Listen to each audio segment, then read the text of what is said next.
네, 안녕하십니까. 조원장입니다. 초급 한문 강독 계몽편 물편입니다. 자, 벌써 계몽편 전체 5편 중에 수편, 천편, 지편에 이어서 이제 4번째 물편이고요. 이 물편이 끝나고 나면 이제 인편이 남아있죠. 자, 아무튼 이 물편은 내용이 좀 많습니다. 많은데 대부분 이 만물에 관한 이야기입니다. 이 만물이라고 하는 것은 하늘과 땅 사이에 있는 모든 것이거든요. 많은 종류들이 있죠. 그래서 이 만물들 중에 사람에 관한 부분은 다음 편에서 인편이라고 해서 다음 편에서 하고요. 주로 동물과 식물에 관한 그러한 명칭이나 아니면 종류별로 어떤 역할이라든지 행위, 작용 등에 관한 일반적인 이야기를 요 물편에서 하고 있습니다. 주로 이제 동식물에 관해서요. 물론 사람과 관계되어 있는 이야기죠. 자, 그래서 이제 물편은 뭐 아주 자세하게 그 내용을 설명할 일은 없어요. 그래서 주로 이 글자나 한자, 뜻을 풀이하는 정도, 그리고 간략한 문법적 그 내용을 설명하는 정도로 마치고요. 또 강독 읽고, 본문을 읽고 해석하는 강독으로 전체를 강의를 할까 합니다. 그래서 이것도 분량이 좀 되기 때문에 1시간 가지고는 안 되고요. 한 2시간 정도 나누어서, 분량을 나누어서 물편을 살펴보도록 하겠습니다. 자, 먼저 이제 물편 처음입니다. 전체적으로 그냥 선언 겸 정의를 하고 있습니다. 천지 생물 지수가 유만 기중이로되 이 약은 기동식 지물이면 즉 초목 금수 충어 지속이 최기 교저 자야니라 해놨죠, 그죠? 처음 듣는 말도 있지만 한자는 막 그렇게 어려운 한자는 아닙니다. 자, 내용을 봅시다.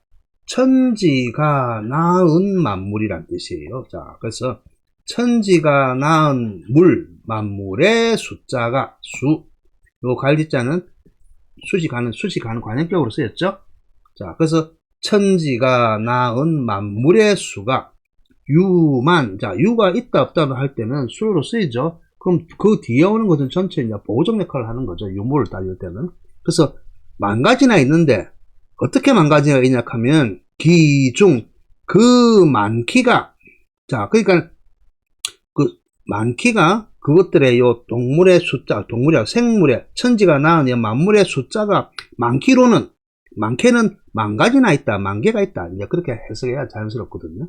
자, 왜 많기냐 했냐면 요 중자는 일반적으로 이제 무리중이라고 그러죠. 무리, 어떤 덩어리나 뭉치나 각각이 있었는데 전체 모여서 하나의 부류를 이루는 무리중이라고 쓰는데, 또 아니면 사람들이 모이면 이제 대중이라고 쓰잖아요, 그죠?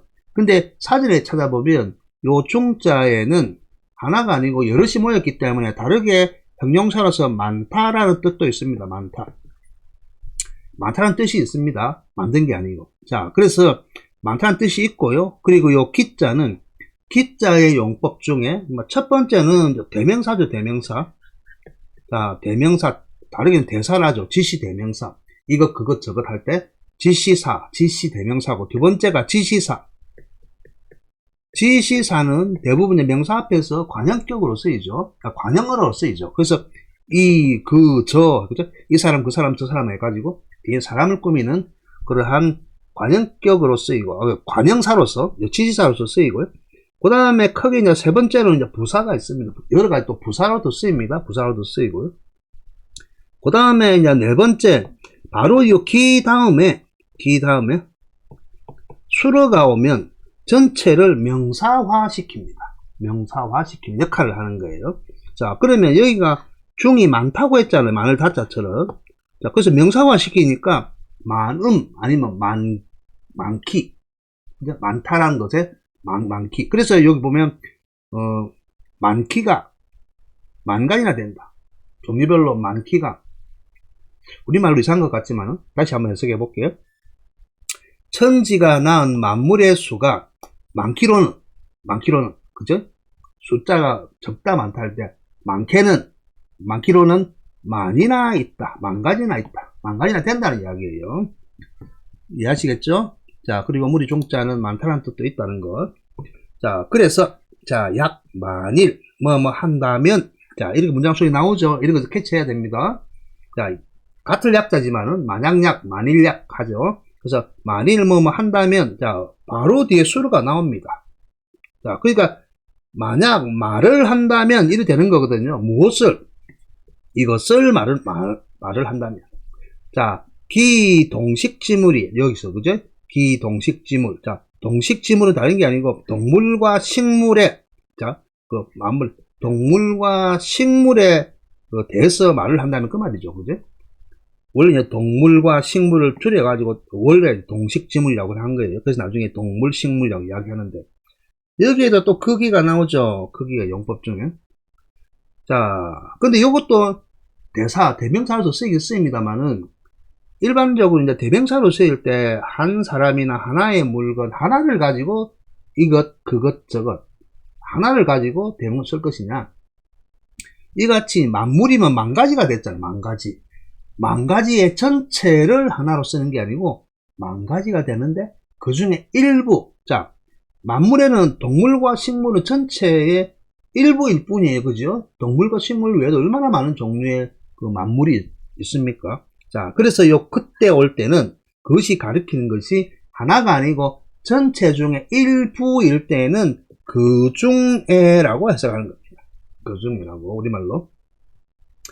자, 그러니까 자연스럽게 이야기하자면 천지가 낳은 만물의 숫자가 많기로는 만가지가 있는데 만일, 자, 그 중에 많다고 만가지가 된다고 했잖아요. 그죠? 그 중에 동물과 식물에 대해서 말을 한다면 그라는 거예요. 자, 국한해서 한정해서 한다면, 자, 초목, 금수, 자, 여기가 충어죠. 초는 풀과 나무고요. 금수는 우리 금수만도 못한 놈 그러죠. 요 금은 날짐승금입니다. 야생에 사는데 조류같이 날개가 있고 날아다니는 조류, 야생조류, 날것이죠. 그래서 날짐승이라죠. 금은. 그 다음에 수는 일반적인 짐승수인데 네 발로 걸어다니는 야생의 동물들, 이런 걸 수라고 합니다. 그래서 합해서 금수라고 하죠. 야생에 있는 동물들 금수랍니다. 날짐승과 그죠? 뛰어다니는 네 발로 걸어다니는 짐승. 자, 그 다음에 충은 벌레 충자죠. 그 다음에 어느 물고기입니다. 자, 그러니까 요 식물과 동물류죠. 자, 그래서 초목, 금수, 충어의 속이, 이 속이란 거는 원래 생물을 분류할 때도 속을 쓰지만은 일반적으로 그냥 등속이라고 해서 같은 것끼리 모아서 하나의 그 물이나 묶음을 만들어서 하나 한 곳을 이제 배치하는 것. 말이 좀 어렵죠, 그죠? 자, 그래서 비슷한 것끼리 몰아가지고 하나로 딱 붙여버리는 것. 이거 이제 속이랍니다. 자, 그러니까 어떠한 부류, 어떠한 종류, 어떠한 류가 있다. 그렇게 이야기할 수 있는 거죠. 다르게는 이제 물이 등자 같이 써서 등속이라고 하기도 합니다. 그래서 초목, 금수, 충어와 같은 그런 무리, 종류, 등속이, 부류가 있는데, 아니면 부류 중에, 자, 가장 가장 최자죠. 가장 최자 부사로. 그 다음에 자, 보면, 요 기자도 뒤에 말을 보고 해석을 해봅시다. 그 다음에 나온 게 교저죠. 교자는 일반적으로 쓸 때는 우리가 견줄교 아니면 비교할 교를 하죠. 그런데 이것도 사전을 보면 환하다, 밝혀지다, 드러나다, 나타나다는 뜻도 있습니다. 이 교자가. 그리고 요 뒤에 나온 저자죠. 저자. 지난번 시간에 이 저자를 붙을 착자처럼 착이라 하기도 한다고 그랬잖아요. 요 저자도 드러나다, 나타나다는 뜻이 있죠. 그리고 또 저에는 기록하다, 우리 저술 활동하면 기록하다, 그죠? 그런 글을 쓰다라는 그런 뜻도 있고요. 그래서 여기 읽기는 교저라고 읽고, 이제 이게 교는 환하게 드러나다, 분명히 드러나다, 밖으로 드러나다는 교자고요. 저자도 나타내다, 드러나다는 뜻입니다. 자, 그러니까 다시 한번 해석을 하자면요. 자, 만약 그 중에 동물과 식물에 대해서 말을 하자면 초목, 금수, 충어와 같은 그런 무리들이, 이와 같은 이제 무리들이 거기가 여기 오는 겁니다. 일부지. 자, 그래서 가장 분명하게 드러난다. 그래서 교자를 부사화하고 요거를 부사화하면 분명하게 드러난다. 자, 그래서 우리가 구분할 때, 자, 여러분들도 풀과 나무, 초목하면 알잖아요. 금수만도 못한 놈 하면 날짐승, 들짐승 이해하죠. 그 다음에 곤충 하면 딱 떠오르죠. 물고기 하면 떠오르잖아요. 만 가지나 되는 그러한 부류, 속, 등속이 종류가 있는데, 풀과 나무의 초목 종류, 초목류, 또 금수, 그 다음에 곤충, 물고기, 이렇게 딱 이름만 딱 개념화해서 되면 여러분이 딱 이해를 하잖아요. 그래서 분명히 드러난다, 교저라고 이야기한 겁니다.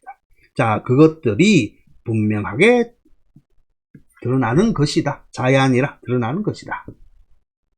이해하시겠죠?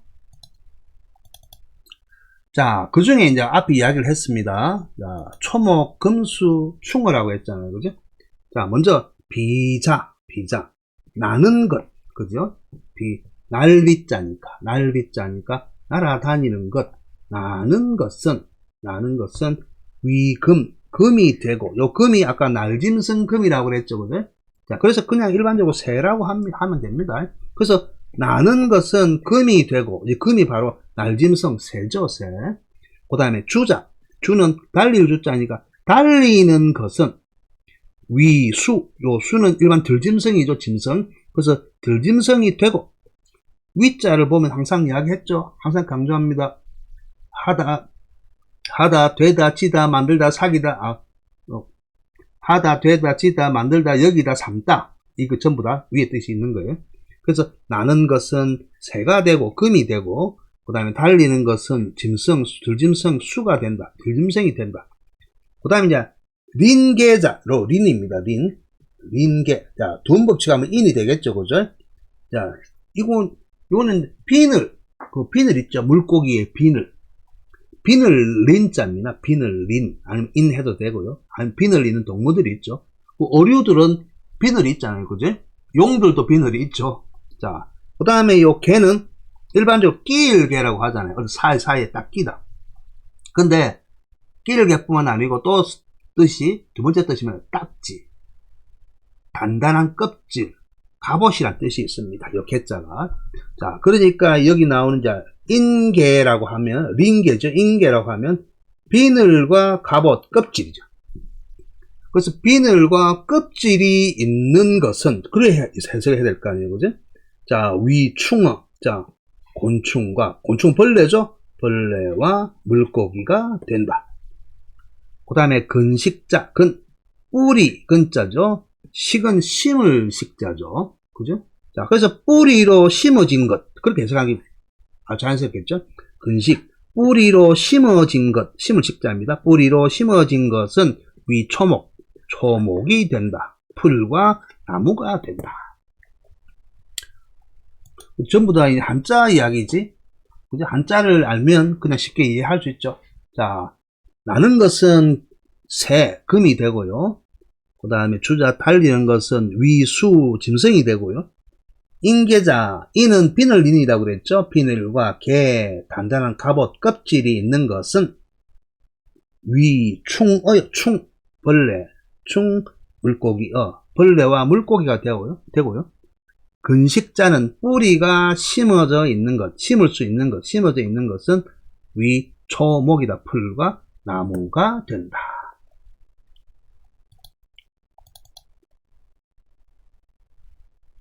자, 그 다음에 나타나는 거죠.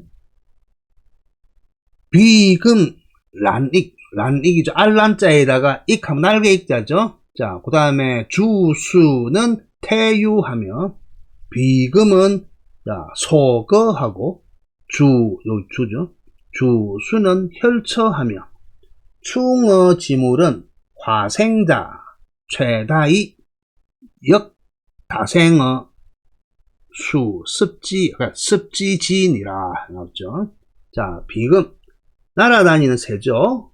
날아다니는 새는 일반적으로 알을 낳는다는 거죠. 알을 낳고, 그 다음에 날개익인데, 알을 낳아서 날개익은 알을 날개로 품다라는 뜻입니다. 그래서 비금이니까, 나는 새는 알을 낳아서 날개로 품고, 자, 그 다음에 주수죠. 달리는 짐승, 들짐승은 태유하며, 태는 태로 낳는 거죠. 태를 통해서 낳아서 그러면 젖을 먹이는 거죠. 태로 낳아서 젖으로 먹이며, 비금은, 자, 날아다니는 새는 집소자, 둥지소, 집소 그러죠. 나무 위에 있잖아요. 그죠? 자, 그래서 둥지에서 살고. 주수는, 자, 달리는 짐승, 주수는 혈처라. 구멍혈이죠. 자, 그러면 짐승들이 간에, 여기 말하는 동굴을 이야기합니다. 동굴에서 산다, 거처하며. 충어지물은, 벌레와 물고기와 같은 그러한 부류 종류들은, 자, 화생하는 것이니, 변하여 태어나는 것이니. 그냥 있는 게 아니고, 변하여 생기죠. 이 아들은 전부 다 곤충하고 물고기는 변태를 자주 하고 하죠. 많이 하죠. 자, 그래서 변해를 가장 많이 하는데, 자, 변화하여 태어나는 것이 가장 많은데, 자, 그 다음, 또한, 다생, 많이 태어난다는 거죠. 어디에서, 어조사, 전지사죠? 물과 습지지, 축축하다 할 때, 습기지다 할 때, 그죠? 습지지, 요 붙여서 습지라죠. 물과 습지에서 많이 태어난다. 이해하시겠죠? 그죠? 자, 그래서 본문을 다시 한번 보면서, 자, 비금 나는 새는 알을 낳아서 날개로 품고, 난이기죠. 달리는 짐승은 태로 낳아서 젖을 먹이고, 태자에다가 요거는 전유자죠.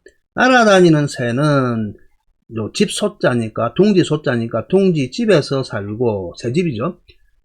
달리는 짐승은 동굴에서 거처한다, 산다.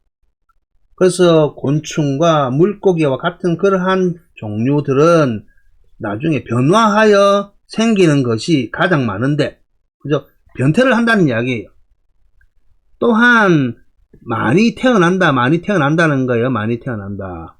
자, 어디에서? 자, 물과 습지지, 축축하다 할 때 습이죠. 축축할 습이죠.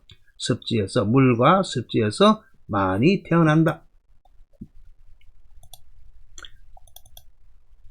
자, 춘생이 주사자는 초야요. 추적, 옆탈이 춘부영화자는 목이 아니라. 자, 춘생이가 봄에 나서, 여기서 나서, 그러니까 연결 의미로 써있네. 추사. 가을에 죽는 것은 초야요. 초는 이제 풀이죠. 풀이요. 봄에 나서 가을에 죽는 것, 놈자자죠. 하는 것은 초야요, 풀이요. 자, 추적. 하면 할 때 즉 쓴다고 그랬죠. 그죠? 자, 그래서, 가을이면,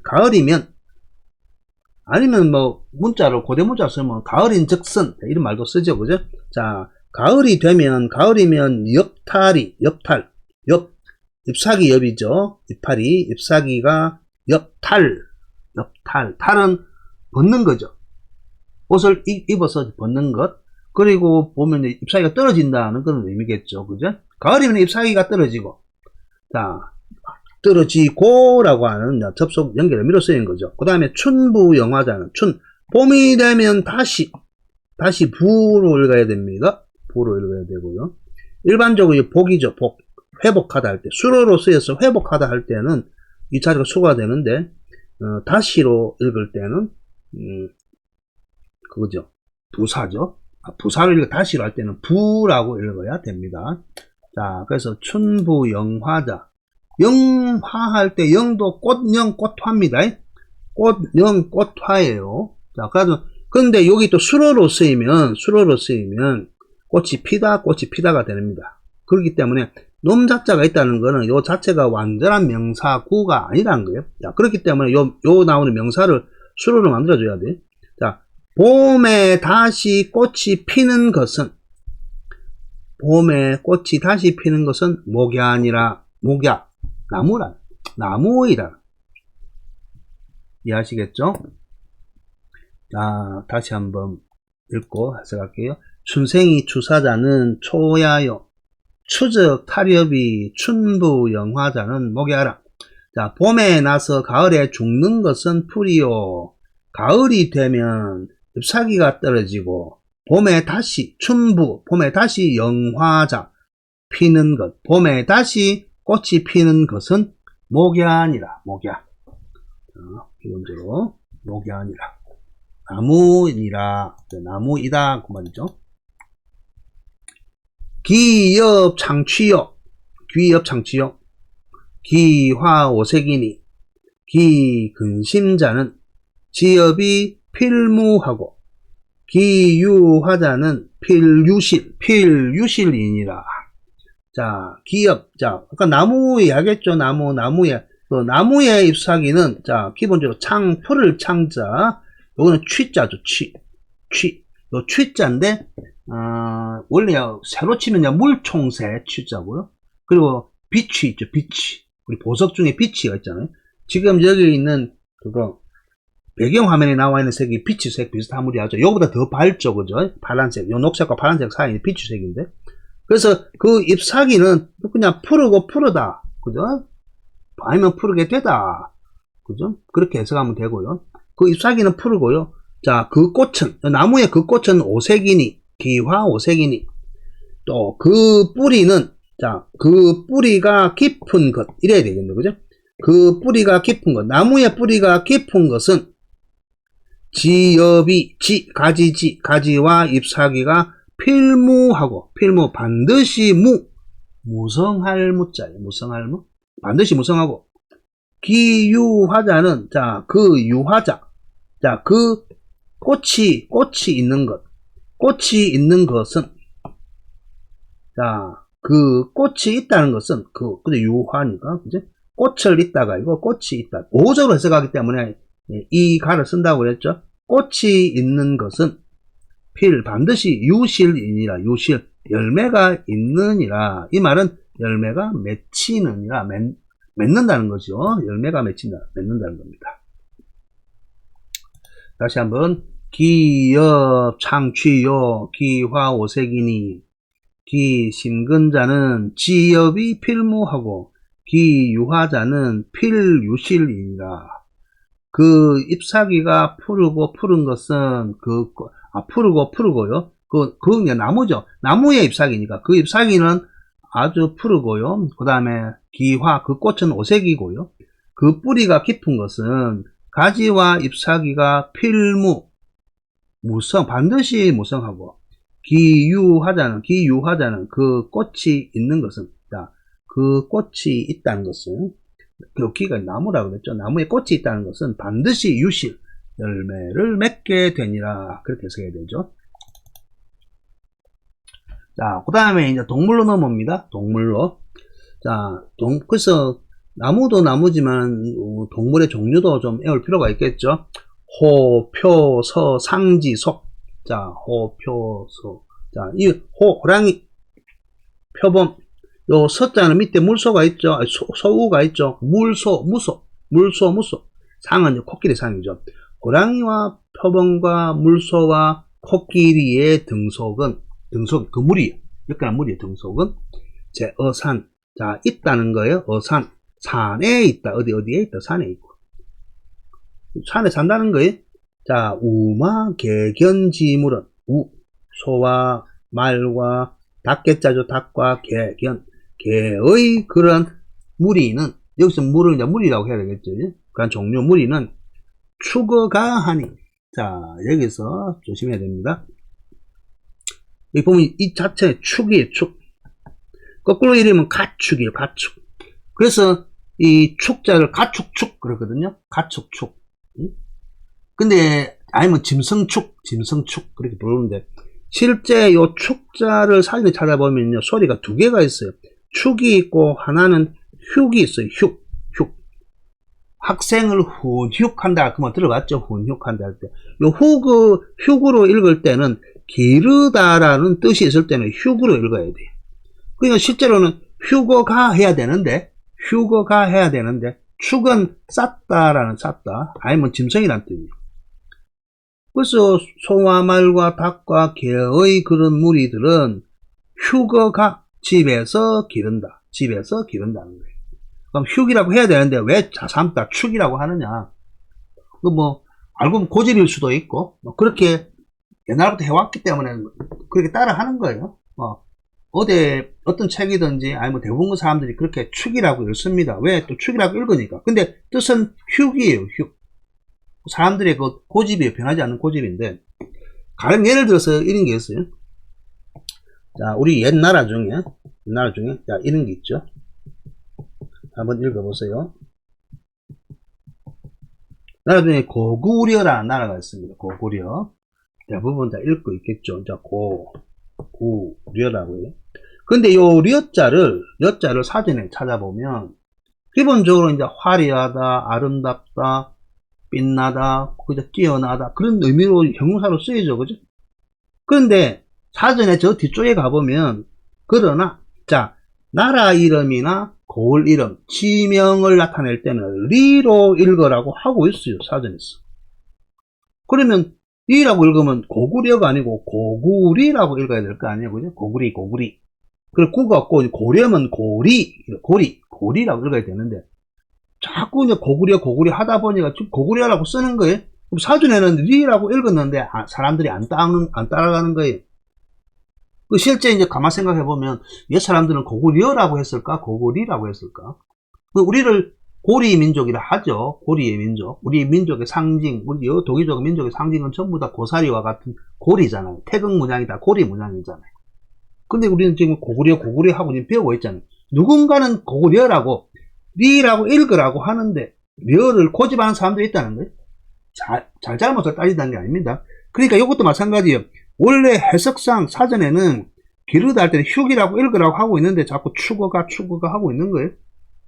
여러분의 선택입니다. 그래서 둘 다 알면 되죠. 그죠? 뭐 짐승이나 가축이나 뭐 쌓다라는 의미할 때는 축이라고 읽고, 기르다 할 때는 흉이라고 읽은데, 휴거가 하든 축어가 하든 뭐 여러분의 선택입니다. 저는 이제 흉이라고 하고 싶어요. 그런데 똑같은 글자를 쓰면서 속담 중에 이런 속담이 있어요. 가유 흉묘, 분명히 흉묘라고 그래요. 그 다음에 서불자행이라고 하는 속담이 있습니다. 고양이 앞에 쥐라는 우리 속담이 있죠. 고양이 앞에 쥐. 바로 그 이야기. 집에, 자, 고양이를 기르고 있으면, 쥐는 불자행이라, 부자행이죠. 자는 이제 마음대로 할 자자죠. 마음대로 다니지 못한다. 부자행. 서불자행이에요. 서불 끊으니까 불인데, 서부자행이에요. 자, 아무튼, 집에 고양이가 있으면 쥐는 마음대로 다니지 못한다. 이 말이, 이 자체가 우리 고양이 앞에 쥐. 그죠? 고양이 앞에 쥐. 아니면 무서운 사람 앞에서 설설 기든지 벌벌 떠는 그런 것들 빗대서 하는 속담이에요. 대부분 보면, 이제, 한 단어로 읽을 때는, 이제, 여기 보면, 이제, 부자 하는데, 템포 시기 때문에 서부자행 하든 상관이 없습니다. 자, 그 책에 보면 이제 불자행이 되어 있는데. 자, 아무튼, 이런 속담이 있을 것 같으면, 여기서는 흉이라고 읽고 있어요. 흉이라고. 굳이 축이라고, 모두 다 축이라고 하지 않은데, 왜 기르다는 뜻을 쓸 때는 흉이라고 다른 용례에서는 하고 있는데 다 축이라고 읽고 있다는 것은 한번 생각해 볼 필요가 있다는 겁니다. 아무튼, 자, 이런 게 있고요. 자, 그리고 다시 한번 볼게요. 자, 호, 표, 서상지속은 제어산하고 우마, 개견지, 물은 휴거가 하니, 아니 뭐 추거가 하니, 고랑이와 표본과 물소와 코끼리와 같은 그러한 등속, 종류는 제어산, 자, 산에 있고, 소와 말과 닭과 개 같은 그런 종류들은 휴거가 집에서 기른다. 그래서 이제 가축이라고 하는 거예요. 자, 그러면서 이제 이야기하고 있습니다. 그러면서, 자, 우이 경간이요, 마이 승제요, 견이 수야요, 개이 사신이요, 서취 기각이요, 상취 기아요, 호표는 취기 핀이라 해놨죠. 그죠? 자, 소를 가지고서, 그지? 서로서, 경간하면 밭을 간다는 이야기거든요. 밭갈경자에다가 개간할 간자요. 개간할 간자. 아니면, 따비할 간을, 따비란 것은 다른 게 아니고, 돌이나 땅을 걷어내기 위해서 필요한 거요. 도구죠, 딸이. 자, 그래서 밭을 간다는 의미죠. 자, 소로서 밭을 갈고요. 말을 가지고서, 자, 말 타죠. 탈성자에다가 요 짐을 실을 때 할 때, 적재할 때 실을 제자죠. 자, 말에 타거나 아니면 짐을 싣고요. 자, 개로서는 뭐예요? 수야, 밤을 지키고요. 지키고 숫자에다 밤냐니까. 닭으로서는 사신이에요, 사신. 요 사는 맡을사. 기본적으로 관직을 맡든지 인물을 맡든지 맡을사고요. 신은 새벽신이죠. 근데 새벽을 담당한다. 새벽을 맡는다는 거예요. 자, 근데 여기서 보면, 우리가 써있자는 기본적으로 이 전치사예요, 전치사. 그러면 뒤에 명사가 나와서 여기 수단, 도구, 원인, 이유가 돼야 되는 거예요. 근데 보면 전부 다 수단, 도구, 원인, 이유가 되는 대상은 전부 다 앞에 와 있죠. 그러면 여기 도치가 되어 있는 거예요, 도치. 그래서 이우 경간이요, 이마 성제요, 이견수야요, 이계 사신이요 라고 해야 되는 거예요. 그런데 이제 우리식으로 표현하자면 도치를 하는 것이 더 빨리 와닿죠. 그래서 소를 가지고서 밭 갈고 말을 가지고 타든지 아니면 짐을 싣고 개를 가지고서 밤을 지키고 닭으로서는 그 새벽을 담당하게 담당한다. 그럼 말이 편하잖아요, 그죠? 그러다 보니까 요 이자가 도치돼 갖고 우리말에 주격 조사처럼 쓰여 있는 거예요. 그래서 소는 밭을 갈고 말은 짐을 싣거나 타거나 짐을 싣고 개는 밤을 지키고 닭은 새벽을 담당한다. 훨씬 더 자연스러워졌죠, 그죠? 이런 경우를 숙지하시면 되는 겁니다. 그 다음에 요 서는 물소죠, 물소에게서는요, 취기각, 자, 물소, 그것의 뿔을 취하고요. 뿔각자니까. 자, 상, 취, 기아, 요 상은 코끼리죠. 코끼리에게서는 취한다는 거예요. 기아, 여기 어금니 아지만 코끼리의 어금니는 상아죠, 상아. 그래서 여기 상아예요, 상아. 그 다음에 우리 보면 이제 물소 뿔을 서각이라고 하는 거예요. 서각, 상아. 요 서각은 어디 있습니까? 서각은 우리나라 그 전통 활 있잖아요, 활. 우리나라 전통 활을 만들 때 저 물소 뿔을 가지고 만들잖아요, 그죠? 일반적 재료 자체를. 자, 그 다음에 호표. 자, 호랑이와 표범은 취한다, 뭐, 깊이. 자, 그들의 요 껍질을 취한다. 이해하시겠죠? 자, 그 다음에 살림.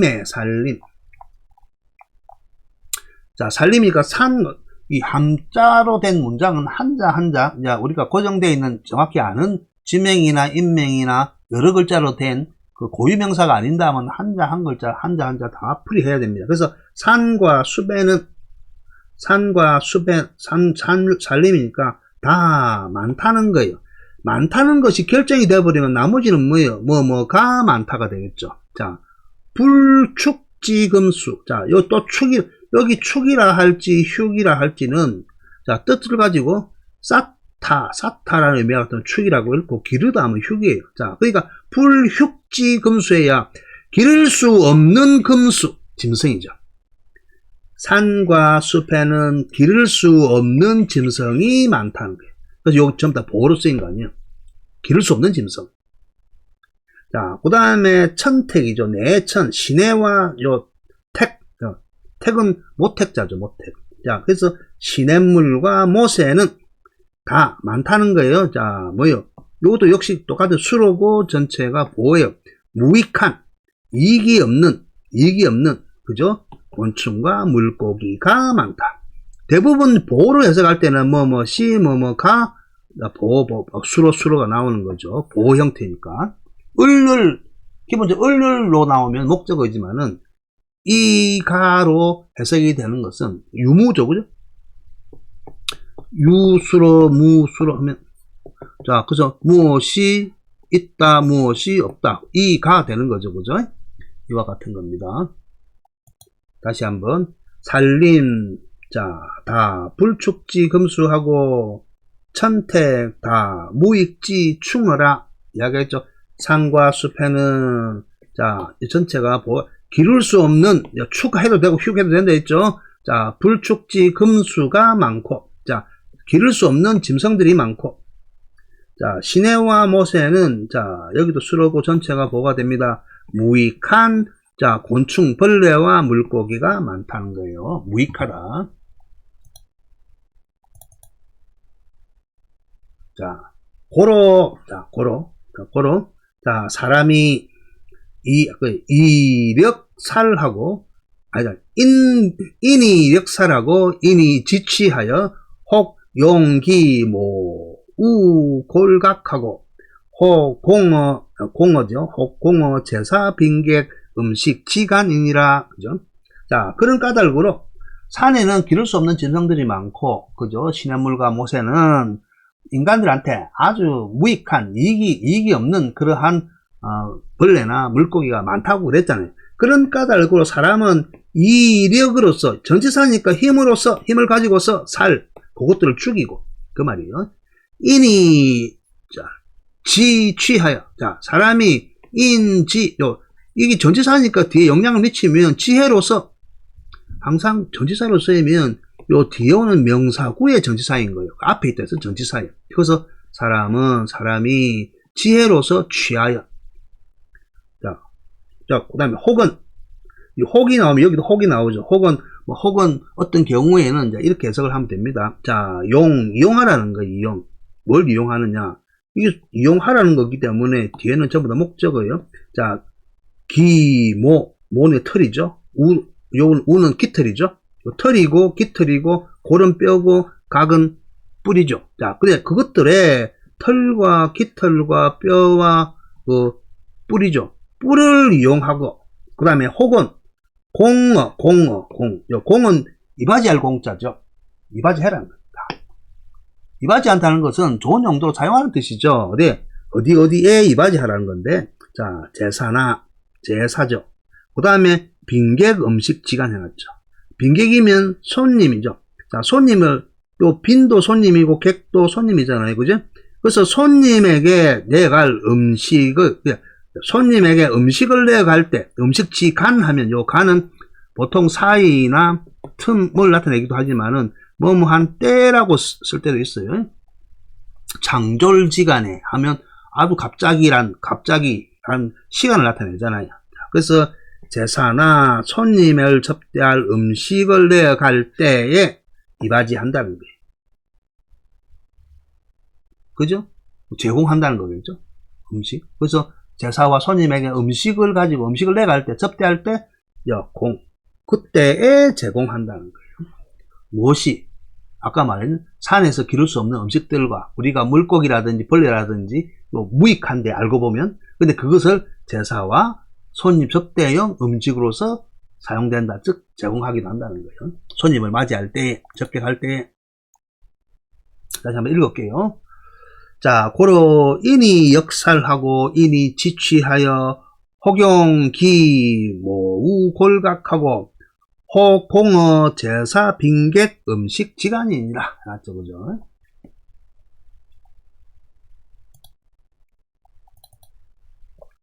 자, 그 다음에 주수지 중에, 자, 주수니까, 달리는 짐승, 들짐승이죠, 짐승. 달리는 짐승 중에, 있다는 거예요. 무엇이 있다? 기린이 있어요, 기린.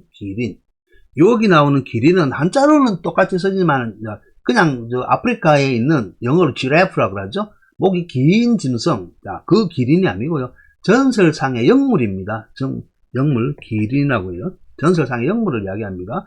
기린언하고 또 언도 기본적으로는 차라고 하는 전치사와 대명사 역할을 하고 있지만 그냥 해석 안 해도 상관없습니다.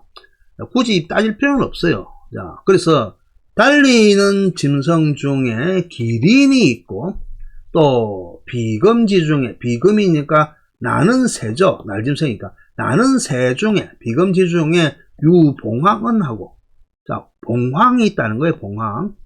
그러니까 보면 뭐야? 봉과 황은 봉은 암컷이고 요 황은 수컷이에요. 기린 날 때도 기는 암컷이고 리는 수컷을 이야기하는 겁니다.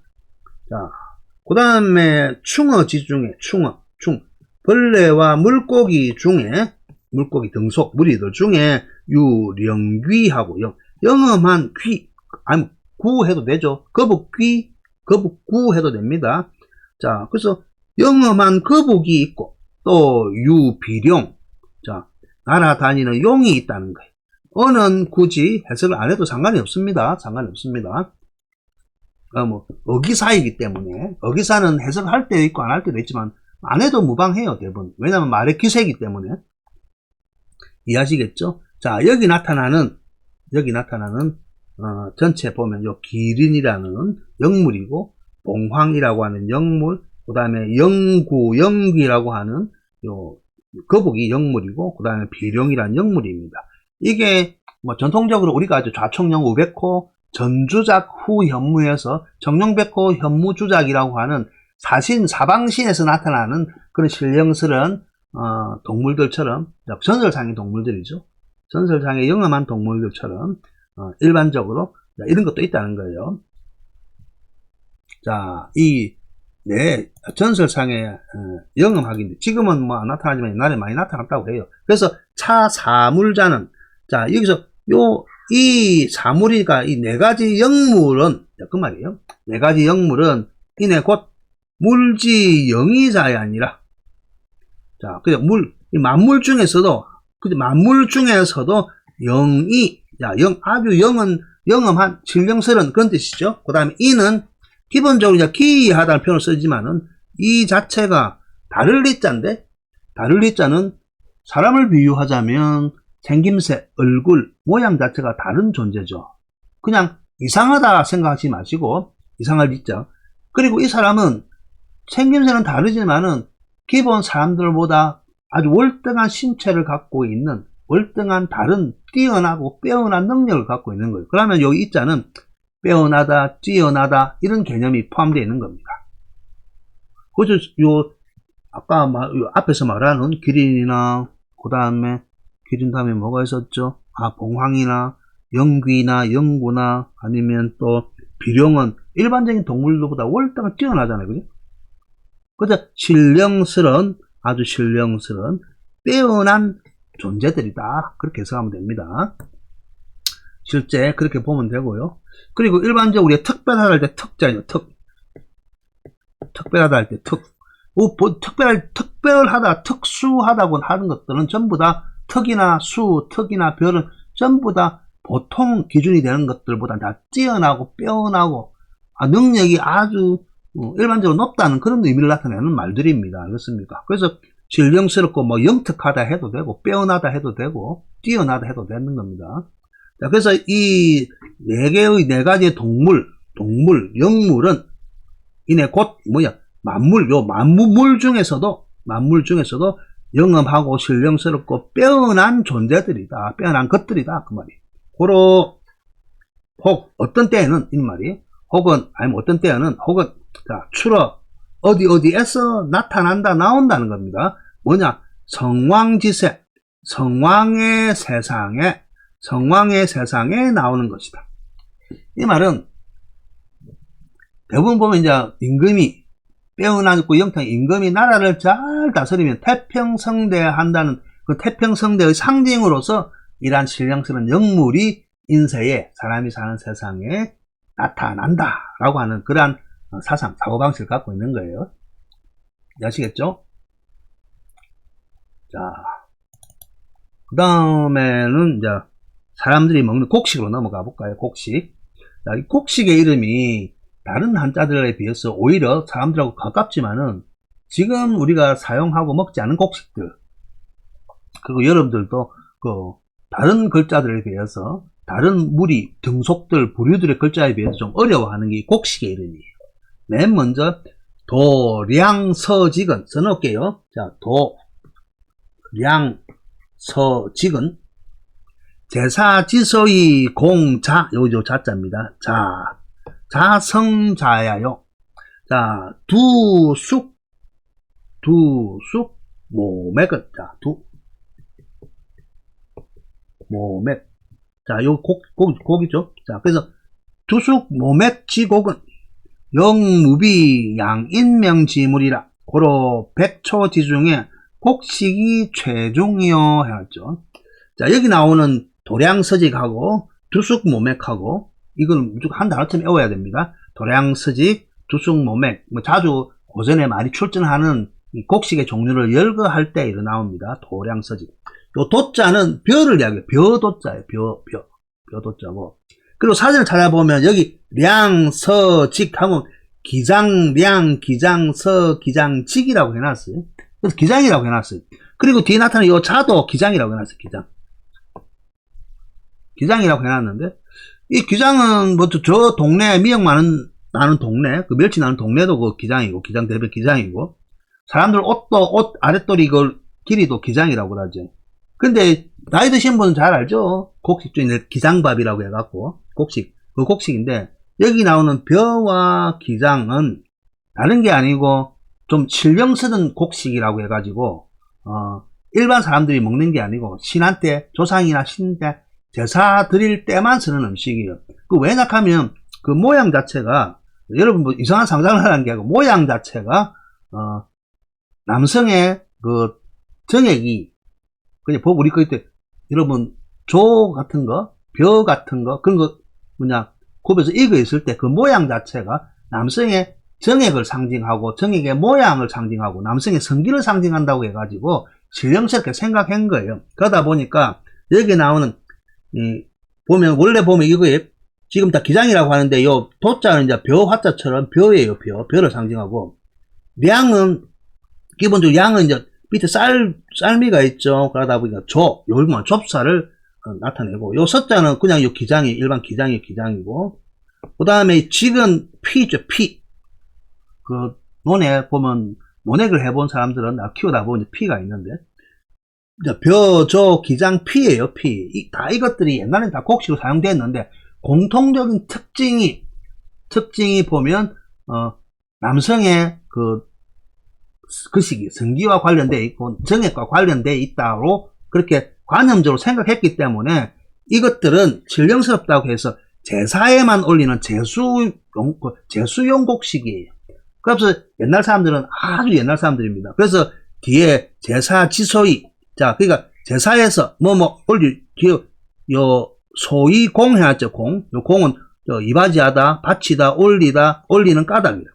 제사에 올리는 까닭이에요. 뭐로서 여기는 자성 해놨죠. 요 자자가 여기도 기장 자자인데 요 자자는 기장 자자 얘기지만은 제수용품으로 올리는 대표적인 곡식의 뜻입니다. 여기에 자자가. 자, 그래서 올리는 음식이란 뜻이에요. 올리는 살이란 뜻이에요. 그리고 요 성자는 담을 성자죠. 용기에 담을 성. 자, 그래서 제수용품으로 곡식을 담아 올려서 바치는 것이다. 그런 뜻이에요. 제사에. 다시 해석할 것 같으면 말이 이상한 것 같지만 문맥상 도치가 되어 있는데, 벼, 조, 기장, 피, 그죠? 도량서직이니까 벼, 조, 요 기장, 피는 제사의 제물로 바치는 것이다 말하거든요.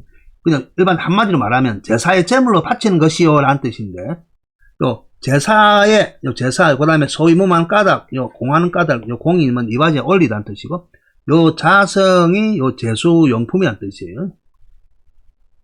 자, 그래서 제사에서 요 제수용품으로 바쳐 올리는 까닭이라는 거예요. 왜?